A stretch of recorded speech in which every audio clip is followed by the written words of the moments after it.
Hello and welcome to FTB Sports. I am Sam Spurs for Life, and this is the Tottenham Hotspur Preview Show for the game Spurs versus Crystal Palace, which kicks off tomorrow, 7:15. I think, yeah, 7:15. Is that what time it is? Wow. Yeah, it's a late one tomorrow, so we'll have to be a late one for the reaction. Hopefully it won't be too long a reaction because we'll win the game tomorrow. Anyway, that being said, I'm joined by my super special guest, as always. From the top right downwards, we have Mike Hotspur Hustler, and we have Darius 3K down at the bottom as per usual. Hello, gentlemen. How are we? We good? All good. All good. Very good. Very good. All excited good. For the game, actually. I'm now that we're actually winning. I'm actually kind of excited to see how we play. So, yeah, off the back of a couple of decent results. I say decent results. Decent performance against Burnley. So-so performance against Fulham. First half good. Second half could do better, shall we say. Fulham put us under a lot of pressure. It was a game that we just needed to get the points out of, which we did. Yeah. Clean sheet. So we've had 2 clean sheets in the last 2 league games, coinciding with Toby Alderweireld being in the back line. So that's all good signs for us going forward.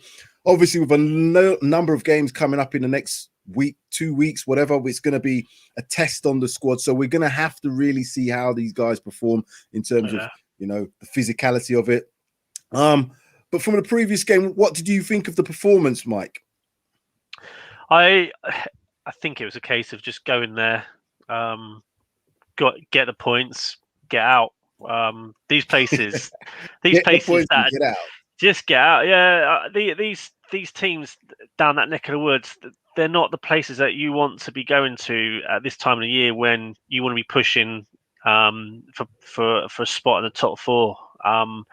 And I mean, as results have shown, even the likes of Sheffield United have been picking up points against the likes of Man United, etc. So these teams at the bottom, when they're having to fight for their lives, they can pick up the points, and they're difficult teams to beat, as it was proved when we played Fulham. So, and Fulham aren't, as we mentioned this, and I won't go over old ground, but they're a difficult team to play at home on a compact pitch where it's tight and it's not the biggest pitch in the Premier League, and it probably suits them down to the ground. Hence why they are quite difficult to beat at home, and they only lose if they do lose. It's only by the odd goal, so you're not going there for an easy games.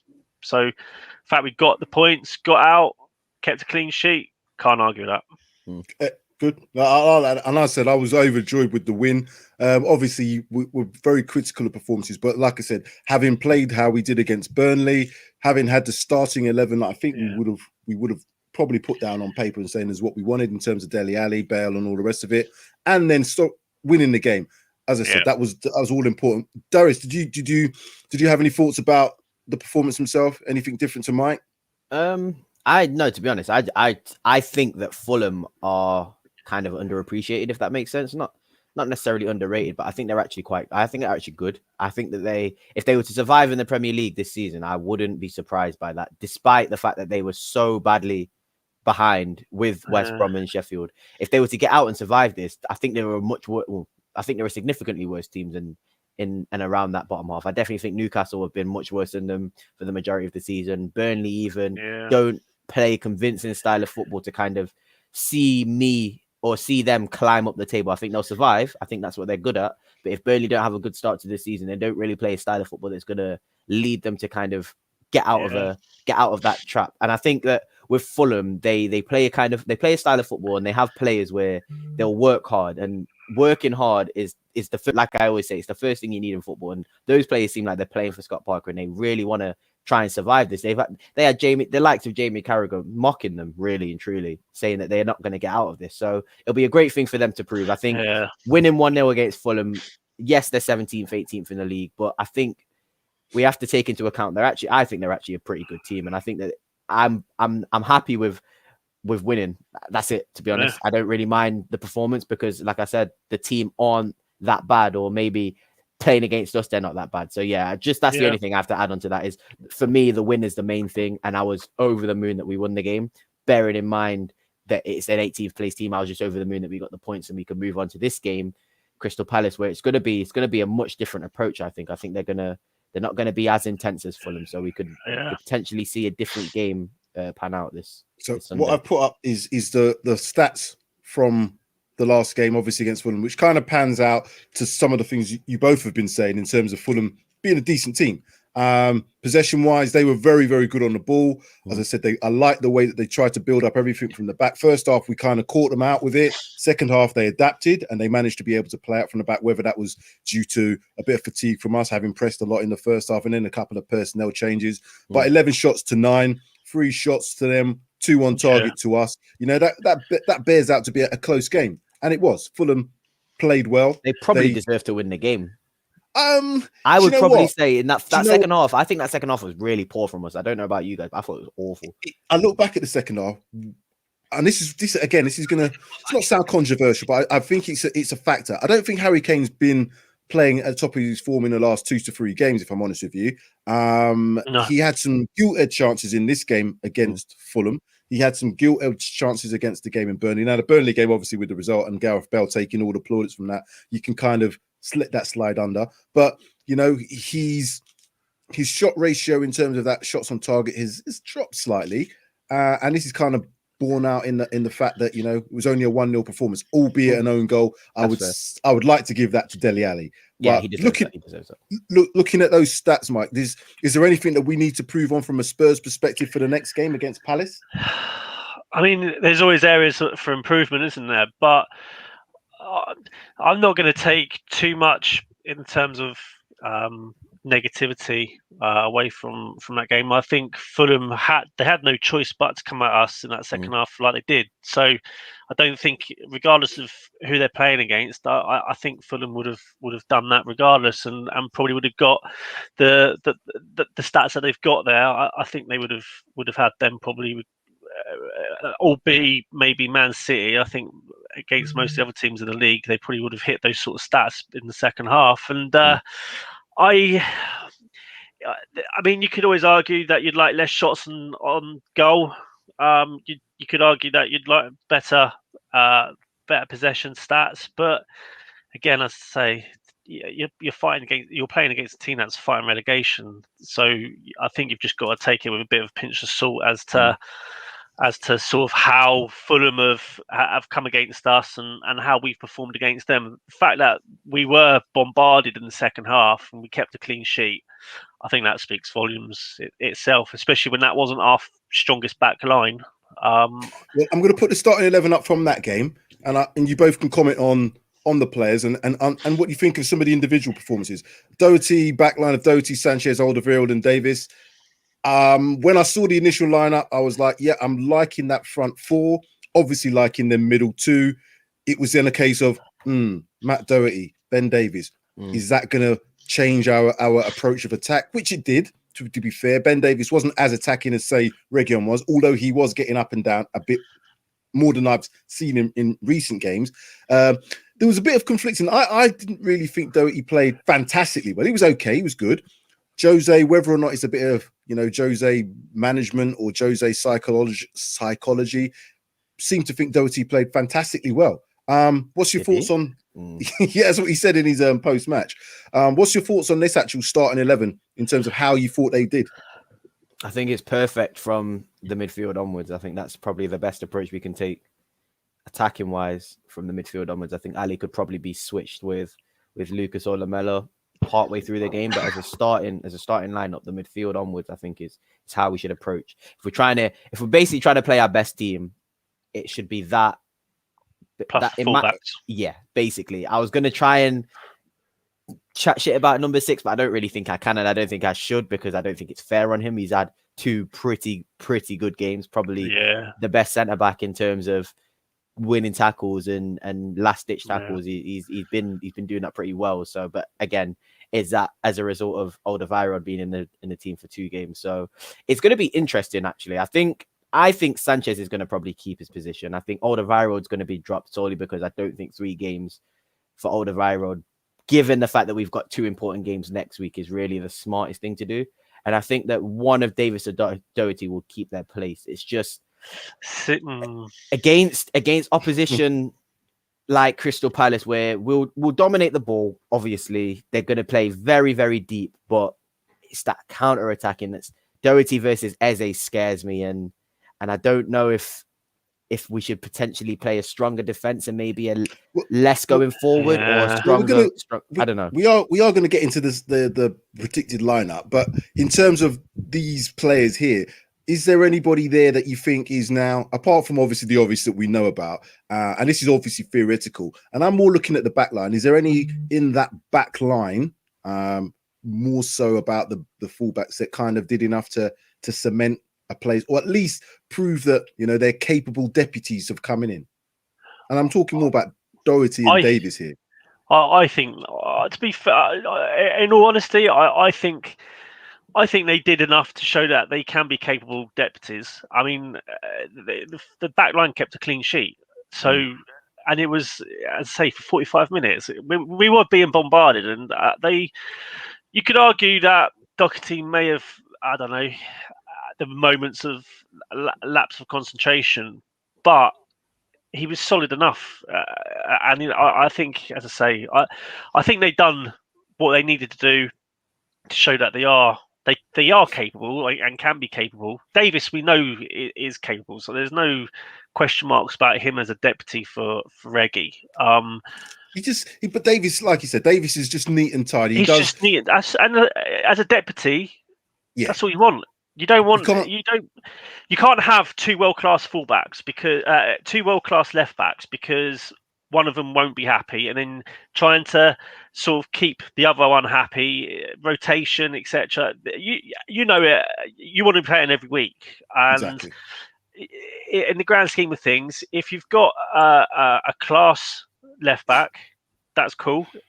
But if you've got a deputy who's capable of coming in, he's neat, he's tidy, he's solid, and he kind of knows his place insofar as he'll get games, but there'll be a fair injuries, or if we need a bit of squad rotation, or if it's in Europa, then that's where he'll get his game in. And I think Davis is probably of that mindset as to be like, well, if I want to stay at Tottenham, I kind of know that Reguilon's going to be the first choice and I'm going to be his deputy. But Davis, as I say, I think he's, in the grand scheme of things and overall, he's been a solid left back. Jose always says he's the professional player that he needs. He needs these type of players. You know, he has to have them. And what I like about the selection in terms of selecting Davis and Doherty in the game against Fulham is, would I say both of those two are better defenders than, say, Aurier and Reguilon? I think Reguilon's probably good at both ends of the pitch. I think Doherty's probably a bit better defensively. I don't think he is. I think Doherty's quite poor defending. In fact, okay.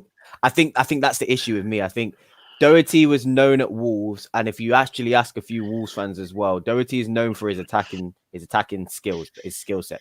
That's why Wolves fans lauded him so well. He was the second most creative right back in the season before. He was known to not be a good defender, which is why they played him as a right wing back in a 3 at the back, because he had a little bit more license to go forward with the protection of Willy Bolly behind him.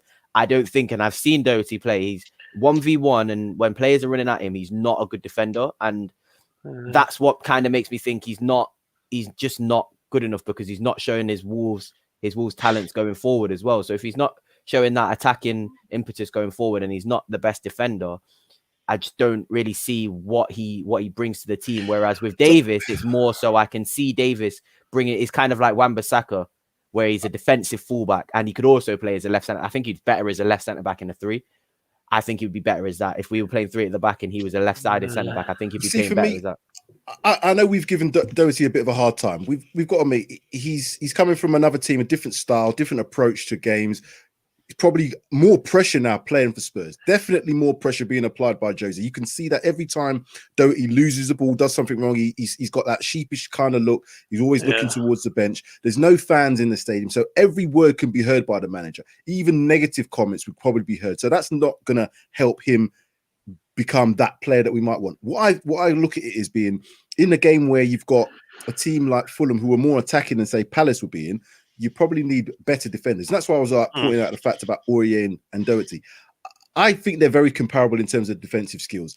If I'm honest with you, has Doherty got a little bit more defensive-wise in terms of his attributes? Probably because he's a bit bigger physically. I think it's the less mistakes, isn't it, that Doherty he has got less mistakes. And he's got less mistakes in him. So in a game where a team's attacking you quite a lot, which Fulham did, you probably want a bit more defensive solidity. looking at the Palace game now, they are, and I can't see any difference in terms of how they're going to approach. They're going to be very much of a low block team. And as we talked about in the Burnley game, if you can use your fullbacks high and wide, that makes the low block really difficult for the team doing that low block, because they've got to keep shifting all the way across, and you're playing high up, and then you can be more attacking. The only problem going with that is there's going to be spaces left when they counter-attack us. So in the fullback areas, we're going to have to defend very well with other players, i.e. the Højbjergs and the centre-backs.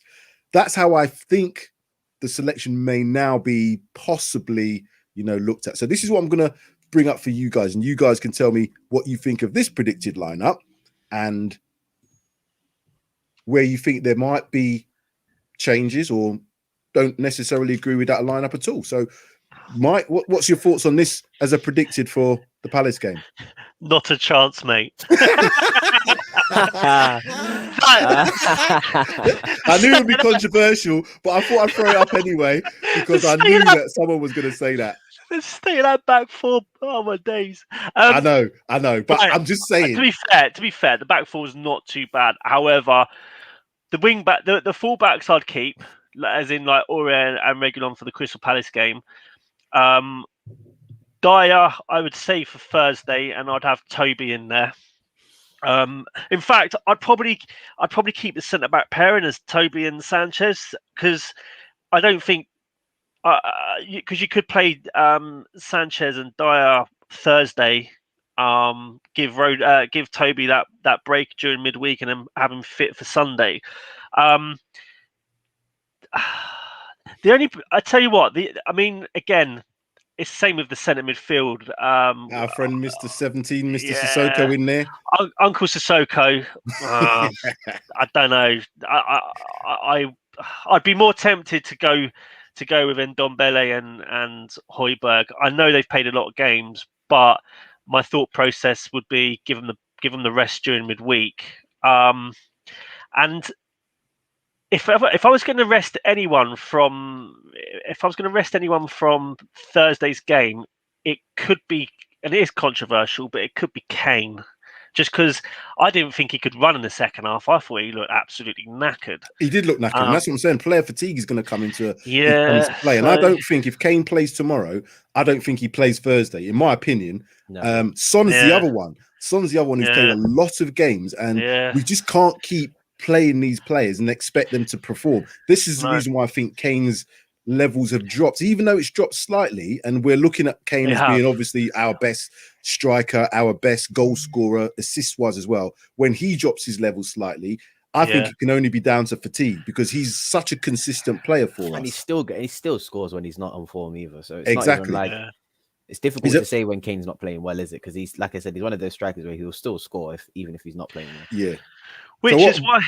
Go on, then, Mike. I was just going to say, which is why, like, I mean, if Jose wants to go strong to start with, then the likes of Son and Kane, get them off. If we're comfortable, get them off at half time and just change it about a bit. I mean, we've got Vinicius. Play him. It might suit him this type of game. And he is a penalty box striker. You're right. Actually, you're right in that, Mike, because he is. If you notice that game, what was the game where he scored the 2 goals and Dane Scarlett assisted him? Was it Wolfsberger? Yeah, Wolfsberger. Yeah, he wasn't playing very well until he was basically just operating within the box. I don't know if he was trying to replicate the way Kane played in that game, and every time he was trying to, because he's not very good on the ball. I will admit that. I've noticed that about Vinicius. His hold up play isn't the best. It kind of bounces off him. He doesn't really know how to keep the ball at his feet and glued to his feet. So when he's operating within the box, I think he's a much better player because he knows where the goal is. So if you've got a team like Crystal Palace, we're going to basically have 8 players maybe on the 18-yard line. You might want to see Vinicius start. I think that starting lineup was interesting to say the least, but I actually think it was probably going to be quite similar to what I think is going to happen, only because I think Son and Kane will play today. I really have a feeling that Thursday, I'm not saying Thursday is going to be a throwaway game, but like we keep saying, it's 2 legs. And if you're looking at is fatigue not going to play a part in this selection for tomorrow? Because as we talked about, there is a lot of players who played a lot of games, and this is the reason for my selection in terms of putting this up as a predicted, because I think that those back 2 now, Sanchez and Alderweireld, I think we can categorically say that they are probably our first choice back 2. if we're looking at consistency from the last few games. However, the fullbacks will need to be rotated in and out because that's a hard-working position. But Rodon isn't available for Thursday, so it doesn't make sense He has to play not today playing. or That's tomorrow. what I'm thinking. So it doesn't make sense him not playing. But then again, I don't think we should be playing him alongside someone like Sanchez because we talked about the inexperience of having them two. Dyer is more experienced and probably, I just think, what's your thoughts on, the fatigue playing a bit of a part in this lineup? I only think it will matter for sorry to interrupt you. I only think it will matter for the players that don't really players like Ndombele, where I feel like Højbjerg, Son, and Kane won't really want to not play if they are being told if they're in the lineup and they're fit. I don't think Jose is going to not play them due to fatigue. I think those players won't really look or come across as tired. I think they'll want to play every game that they're available to play. Whereas maybe players like Reguilon and Ndombele, maybe I can see that they might not play as a result of fatigue. But I don't think Kane and Son will be happy with the excuse of you're not going to play today because you're a bit fatigued or you look fatigued. I don't think that personally as players or Højbjerg, I don't think they'll take that as players. So I think that they will start. I think those three players will start on Sunday and then all three might not start on Thursday. I think you'll see Bergwijn, Winks and Vinicius. He's another one, isn't he? Yeah. So I'm looking at if I was managing this squad now, looking and we always do, you have to do it. And a lot of managers say, "Oh, I'm looking game to game," and I forget about. They're not. They are looking ahead towards these other games. Obviously, Jose knows he's got tomorrow, he's got Thursday, and he's got Sunday. 2 games. Oh no. All 3 games are very, very important. We want to keep the momentum going by winning tomorrow. We obviously want to be going through on Thursday, but that's a 2-legged game. And NLD next week speaks for itself. No need to go into that at this moment in time. However, I look at the game against Zagreb as being 2 games, obviously 2 legs, and the first leg being at home. We possibly can afford to not necessarily start as strong and then give the players a rest for that game next week, Sunday. So if you're going to rotate between having your strongest 11 for next week, Sunday, you may have to rest a few players, in the midweek. Yeah, so this is why do that. And this is why I think we potentially might go. I mean, you could bring Rodon in and save Sanchez and just put him alongside Toby and give Sanchez and Dyer the run out on Thursday and rest Toby. Which, let's be honest, I'd rather rest Toby for Thursday than rest him tomorrow. Okay, I was going to say I feel like he has to play Sunday as well, next Sunday in that's what. So that's what I'm saying. So I'd play if you're going to play him either tomorrow or Thursday. I'd play him tomorrow, give him the rest on Thursday, have him fit for Sunday. And I mean, you could just Sanchez is he's younger and he's never really sort of suffered with injuries from what I can remember. So it might be that you give him a rest tomorrow, bring Rodon in, play him on Thursday, just so there's him and Dyer should be relatively solid enough to cope with Zagreb, and then have Sanchez play again on the Sunday. But I think the fullbacks are set. I think Reggie and Aurier will start. I think they start Sunday, and I don't think they'll start on Thursday. Yeah, I think they'll start on Sunday. I don't think they'll start on Thursday, and that's what I'm saying. We're going to see a really weak squad. But even if we see a weak squad, I think it's still a capable squad of beating Zagreb. And I don't want to disrespect Zagreb, but even if we don't see these players start, there are 5 subs as well. Don't forget, and I think we're good enough to probably beat Zagreb. And I just think that with the second team that we've got out that we played against Wolfsburg, I still feel like that's good enough to at least get a draw, even if we're thinking like worst case scenario, because I think a loss can't happen. Jose won't have a loss. He will bring on the big players half time. I don't even think he can really afford to let too many goals in, even if we win the game, because away goals is going to be something of a factor. True. So if he can keep a clean sheet, like I said, even if it's 0-0, I think that's a good result. Personally. Yeah. I think Mourinho will manage us. I think he'll manage us well. Insofar as he'll have a strong side out tomorrow. I think he'll have a strong side out Thursday, but it'll be a strong second-rate type team. Yeah. I agree. Like the back 4 tomorrow, I do think it. I wouldn't be surprised, like you say, if Rodon does start tomorrow. That wouldn't surprise me, and him partner Toby with Aurier and Reggie as the fullbacks, and then on Thursday you could probably see Doherty Davis with Sanchez and Dyer as your back four, which is a solid back four, or it should be a solid enough back four to cope with Zagreb. We dealt with Fulham, so yeah, exactly. So part minus Toby, but yeah, it dealt with Fulham, so I feel like it should. Yeah. And the thing is with me as well, also, it's not necessarily. I think that we should be able to beat these teams quite comfortably. I think that those are the sort of like Crystal Palace will probably play into our hands as the Crystal Palace will make the game easy for us, is basically what I'm trying to say. I think that if Crystal Palace played a 4-3-3 and had like Eze and Zaha on one wing, I feel like we'd be in trouble. I feel like genuinely, if they wanted to play a little bit more expansive, I feel like Crystal Palace have the players to kind of deploy a 4-3-3 and actually play it quite well, because they've got tricky wingers, and then you've got a hold-up man like Benteke. You could play Zaha up front and play somebody else on the wing like Townsend. They've got a good team. It's just they're not going to want to play to win. So it's like the responsibility is going to come down to us in that game tomorrow. We're going to have to basically bring the game to them to win the game. So plus it won't be as intense. It won't be as much press and as much dynamic movement in the game. So I know that's kind of like a cliche, and it's kind of, you can get injured at any time, but like in terms of the intensity of the game and maybe the kilometers run in the game, it's not. I don't think it's going to be as high as normal. I definitely don't think it'll be as high as the Fulham game. I think that Crystal Palace will, like you said, have a plan to basically play two banks of four, two up front, and try and catch us on the counter. Maybe exactly the same as what that's exactly what they're going to do. Try and catch us on the counter. I can't see. And this is Hodgson we're talking about. He's always set his teams up for counter attacking. It's just that boring, or it can be that boring style of just sit, wait, and then counter. Make a mistake, and we're Tottenham. We will make a mistake. Palace's last 5 games, they and this is going in reverse order. So they lost, win, drawn. So again, they've only had 1 win in 5.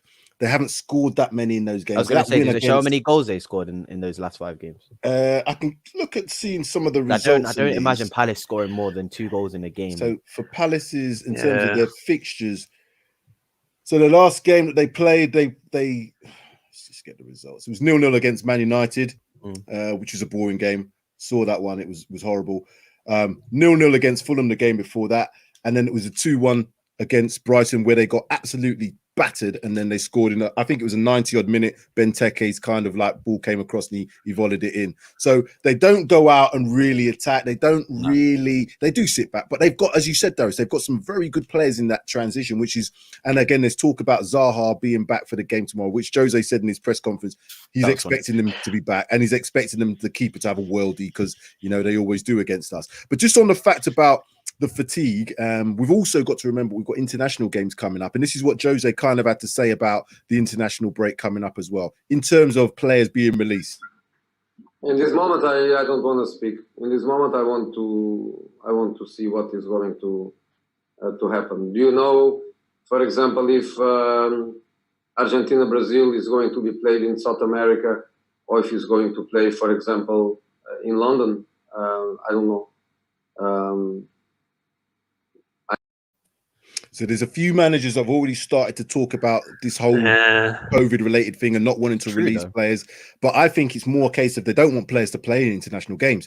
I think they just want to, the amount of games that certain teams are beginning to play. And we've talked about us being, at the end of the season, if we get to the Europa final, I think it'd be 63 games competitively that we would have played. That's a lot of disgusting. games.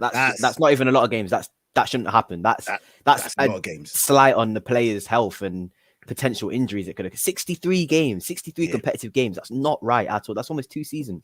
But it shows the level of, I guess, improvement, shall we say, in terms of us being able to go further in competitions. We've obviously got the cup final. We're in the Europa League 16, and I would hope that we should make it to the quarters now, based on the teams that we're playing and Jose being a bit of a European master.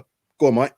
Yeah, I think some of those games have come from when we had to qualify for Europa, though, isn't it? Yeah. Probably definitely. I would have thought 6 of those games have probably come from us trying to qualify. Just get, because it was 3 2-game qualifiers. 2-leg qualifiers, wasn't it? So 2-leg qualifiers for 3 rounds. So there's 6 games there that potentially we wouldn't have had if we'd bucked our ideas up last season. But yeah, I think it is interesting. It is also a sign of how well, in many respects, we've done this season in the cups. So, and to cope with those games, them early door games in the Europa really took its toll in terms of having to rotate that squad. September was horrible, wasn't it? It was horrible. It was really bad.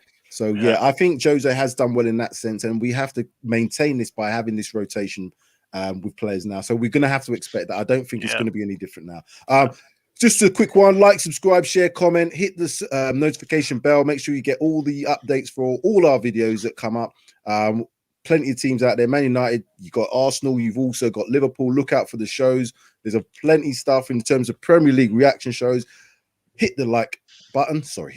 Hit the notification bell to make sure you get all that information, and you will receive notifications. As well as that, 500 subscribers will be giving away a free shirt in the draw with your name and number on the back of a football team of your choice. Just going to a few comments here. Mr. B, afternoon, gentlemen. Afternoon, Mr. B. Likes your show. Very good, insightful with you and Solo. Mr. B has a question for us. Has Jose got his mojo back, or is it too soon to say? Slow down, Mr. B. Slow down slightly. I don't think he's got his mojo back, but I think that he's got his players back, and he's understanding that maybe he does have good enough players to kind of score maybe 3 or 4 goals. I think he's got with that front four. If that front four starts, and then you kept on saying it, Sam, earlier on in the post-match and the pre-matches before, if even 2 of them are on it, probably going to win the game. And it was proven because Kane wasn't really on it, and Bale didn't play as well, and we still managed to get away with a result. So I think that's that game, and if you look at the goal, it started from there's a pass Bale. Bale passed it into Son. Son then did it, come inside, ball across, Dele Alli on. So 3 of the 4 players, and then Kane was behind Ali anyway.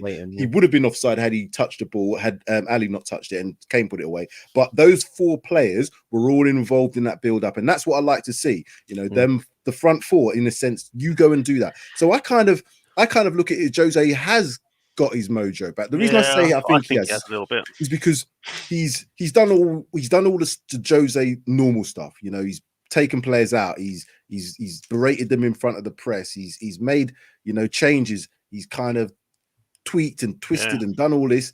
But we're now beginning to see that the players who are coming in, Dele Alli being a prime example, Bale being another example, have improved since the beginning of the season. Bale was obviously nowhere near the level he was that he's now. Dele Alli was in and out. I know he started well with Jose, but again, was kind of lost. And now they're all back in the fold. Ndombele, another example. Højbjerg, another example. We've got players, if they can continue to play at this level now, can pick up results. Yeah. I really do. Lily White Lane, yes, guys, how are you? We're good, thank you. We're very, very good. So getting into the last bit of the show, just back onto the game for tomorrow. Palace, last 5 games against Palace. This is what we've done against Palace in the last 5 Premier League games, that is. So last game being that draw. Who was it who scored that the late equalizer? It was Eze free kick, and who was it who headed it? God, I can't remember. I can't remember. I'm going to find out right now. Yeah, I just remember it being one of them gutting ones. How could they score in that time? It's a great free kick in, but one of those. Game before that, another draw. But these games have been played at Palace in terms of draws. The games before that, 3 victories to us. 4-0, 2-0, and the game back in 2018, a 1-0 result. So again, if you look at previous games and previous results, we should be favourites to win this. Jeffrey Schlupp, sorry to interrupt. That's the one, Jeffrey Schlupp. God. What do you think should be what we'd expect tomorrow in terms of a result? Not necessarily performance, but a result. It's going to be a tight one, but I still expect a win. I don't really.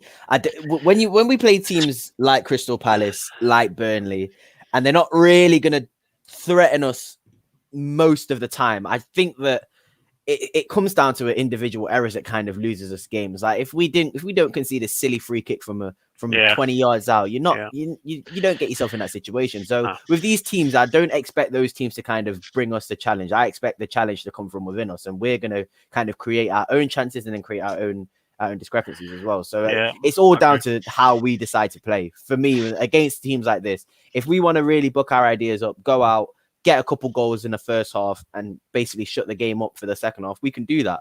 But likewise, we can also make a meal of ourselves and be 0-0 at 78 minutes, 80 minutes, and you never know what can happen after that. So Mike, it's all dependent on who scores early. We have to score early. We have to. How do you see this game unfolding, Mike?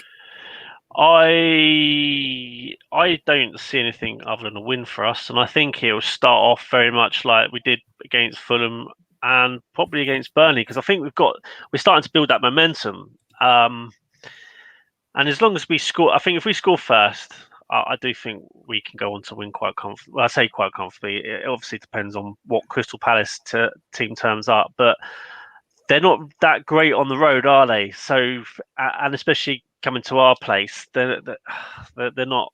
Yeah, they're not the. They just the, haven't the been best really as such. great They're in just general, not have they? consistent. No, there's just nothing consistent about them. Yeah. I mean, they had a great result against Man United, and you was like, "Oh, Crystal Palace looked quite decent this season," but then they just do what they usually do. It was a stink. It was a stink fest. That game was that. Man, not even. They're not letting their. They're not It was horrible. really. Roy Hodgson isn't really making the most out of the players that he's got now. He's got some talented players. That's what I'm saying. 2 years ago, maybe you'd say like the only good player he's really got is Ayew and maybe not Ayew, Zaha, and then maybe Milivojevic. He had a couple good players. But now I'm looking at that team and I'm thinking Eze, Zaha, and I'll take those two. I'll take Eze all day long, and Zaha. I think Kouyate's a good player. I think they've got really good players, and there's no excuse now when you're playing that sort of football.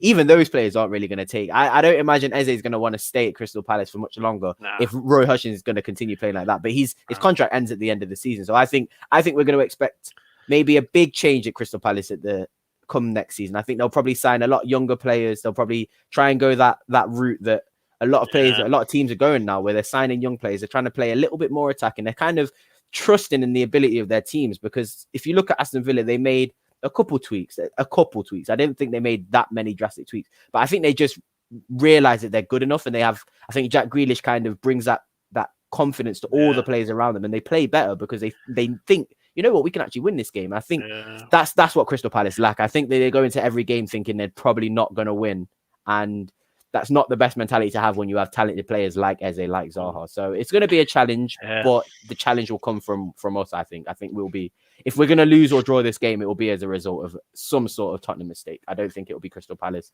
playing out of their skin. Zaha could be back for this game. Obviously, don't want to see him really, because I'd say their win percentage is a lot lower without Zaha. So will that make a difference to possibly how we approach the game? Would it mean that, I don't know, and this is where I'm kind of thinking Aurier and Reguilon, I want to see them start because I think we'll be on the front foot because of that. But the spaces are going to be left in that back areas, in them wide areas, for the likes of Zaha to attack, for the likes of Eze to probably attack, for the likes of Benteke. And that's where I can see them having a bit more joy, because then, you know, you get into the fact of, you know, we're kind of having to not be desperate defending, but certainly having to make challenges and stop them runners. And that's where the free kicks and that's where the set pieces kind of come into play, from the lateral free kicks, as Jose likes to call them. So it's not going to be an easy game. And I don't think it's going to be a massive scoreline. And this is where our favorite part of the show, and I think I did well the last one, didn't I, in terms of being the closest? So I was far off. I said 3-1, so I was nowhere. Here we go. This is what I want now. Score predictions. I'll go first this one, because like I said, I'm always leaving myself to last. I'll go first. So I'm again with regards to the team, I can see Zaha starting this game. I can see Crystal Palace doing very much what I expect them to do: sit back, soak it up, 4-4-2, catch us on the counter if they can. First goal, again, vitally important. That probably more important. Oh, if we don't score the first goal, it's going to be a Roy Hodgson dinosaur, sit back and you can do what you like.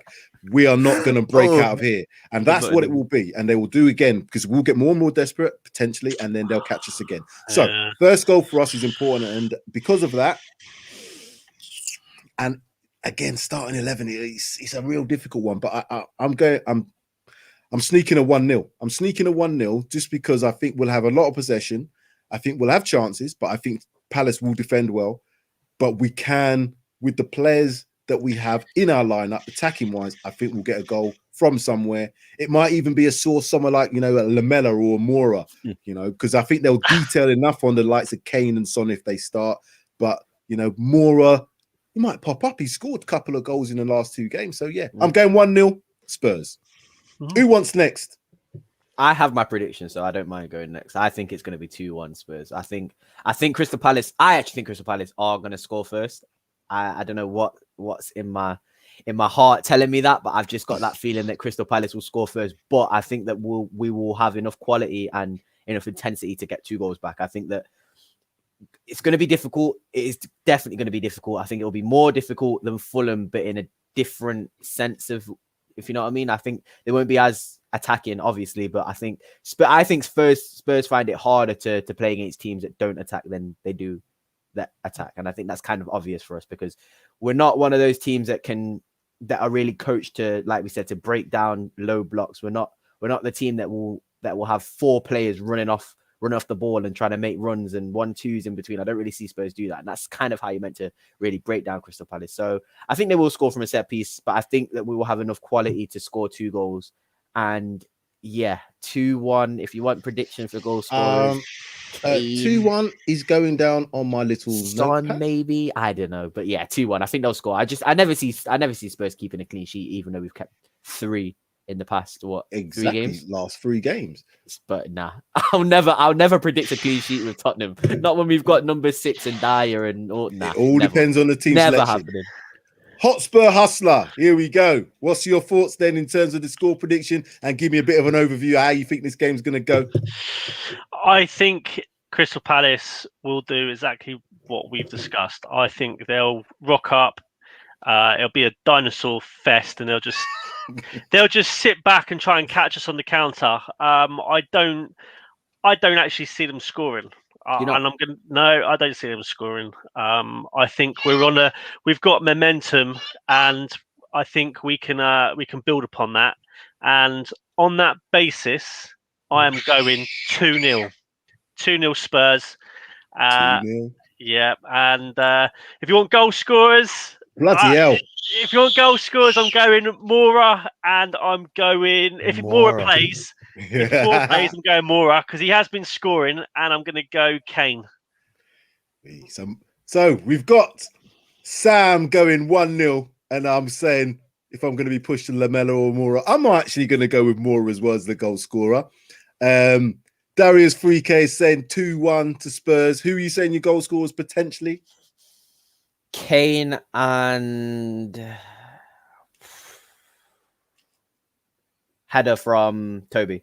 I'm getting deep now. Header from Toby. And Hotspur Hustler has gone 2-0. He's saying Mora and Kane. Is that right? Yeah. Mora and Kane. Very interesting. But look, we've got to get the win. If we want to maintain this top 4 charge as such, we've got to get the win tomorrow. Draws don't cut it. It's really on now, isn't it? Oh, it's massively on. But I just think any sort of slip up now in terms of even a draw is going to really make that very difficult. Yeah. Given that Chelsea with Tuchel are doing wonders, we still got Everton up in and around there. We can't discount Liverpool. Liverpool being in a bit of a mud now, but they can't be discounted. You've still got, obviously, the other teams in and around us, Aston Villas, you've got games in hand. So, again, we just got to win our games. And that's the most important factor for tomorrow. Mm-hmm. Win ugly. Whatever we do, we just got to win tomorrow and then take that into Thursday. And I don't even care how we win. As long as we win, that's all that matters. Because winning at the moment, it's like with anything. You build momentum with results. And 100%. It's a big thing, and especially in the Premier League. Especially this season as well. Especially this season. How many games are left? 10 in the league. Well, can't be far off because we're on 26. 12. 11. It'll be 11 for us after the game from tomorrow. Yeah, 11 after tomorrow. So that's really not that long. It's not long, no. And so momentum going to the last. If you said dozen games, it's big.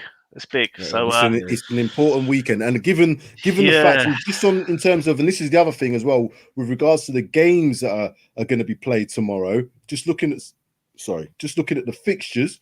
By the way, Burnley are losing to Arsenal. It's 1-0 Arsenal after 19 minutes. Sheffield United, Southampton doesn't really affect us, I guess. Villa, Wolverhampton Wanderers, Brighton versus Leicester. That's all today, and then tomorrow's a big day. West Brom, Newcastle, Liverpool, Fulham. Man City, Man United, and obviously us versus Palace. And then on Monday, what's the games on Monday? Chelsea, Everton, West Ham, Leeds. So a very interesting weekend, very interesting set of fixtures, which again, we just got to take our game, win that, and move on to Thursday. Gentlemen, I think that's enough. I want to go and see if Burnley can come back in this. It's not looking good because once they go behind, I don't know if they necessarily can come back.